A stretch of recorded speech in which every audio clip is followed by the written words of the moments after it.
Now, this is just a quick updated video to help you decide which Fire TV stick to buy in 2025. Now, the good news is there hasn't been many changes. So there are now just 3 TV sticks available: the Fire TV Stick HD, the Fire TV Stick 4K, and the Fire TV Stick 4K Max. So the Fire TV Stick HD is actually the newest version, came out in 2024, and the other 2 came out in 2023. But in my opinion, there is one Fire TV Stick which is the one to purchase, and for me, that would be the Fire TV Stick 4K Max, and here's my reasons. So when you compare the actual stats of all 3 Fire Sticks, you'll notice that the processor on the Fire TV Stick 4K Max is by far the fastest, and it's also got the largest operating memory along with the Fire TV Stick 4K. Now this is going to give you far smoother navigation through all of the different scenes. If you're using it for your smart home as well, then that's going to operate better. You'll find that your cameras will load quicker, and the general whole feel of the device will be far better. And believe me, I've tried all of the different Fire Sticks and it doesn't lag at all. It's very quick, and it's definitely something which we'd recommend. You'll also find that you can have more apps open and you don't need to close them in order for your operating system to run smoothly. Now, other things that can make a difference will be things like Wi-Fi 6E. If you've got a compatible router, then you'll get a better Wi-Fi connection.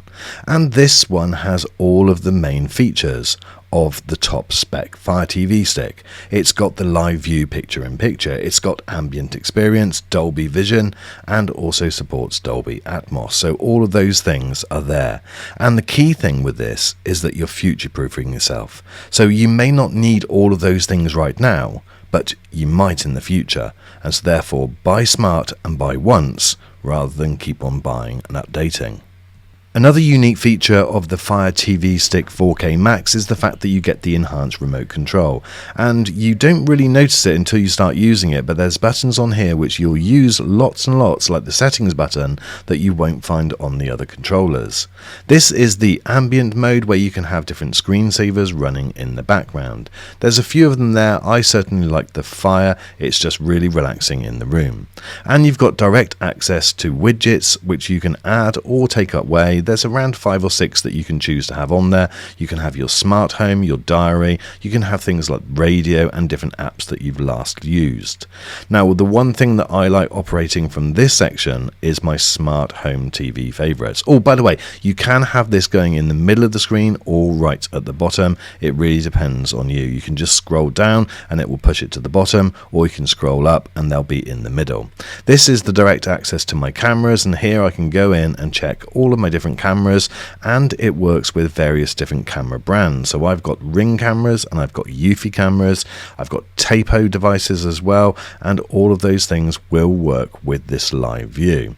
And you've got direct access to your other smart devices like sockets and lights. And you can even do things like browse Amazon and look for new purchases. This is something which is really simple.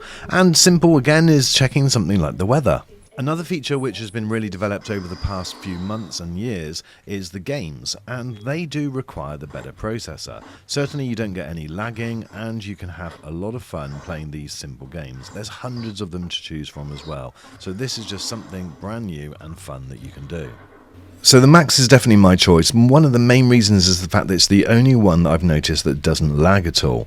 Everything loads quickly and it just works. Here's a reminder of the main differences between the 3 different devices. Now, I would rule out the Fire TV Stick purely because it's only got 1080p, and so even if you haven't got a 4K TV at the moment, you might do in the future, and so therefore, why buy twice? It hasn't got access to features like live view picture-in-picture and the ambient experience, and I do use those features all of the time, and it obviously hasn't got things like Dolby Vision, and with all of the streaming apps now, that is something which most of the TVs that are available in the last couple of years support, and certainly if you're looking at replacing your TV in the next few years, well then that is something which is going to support as well.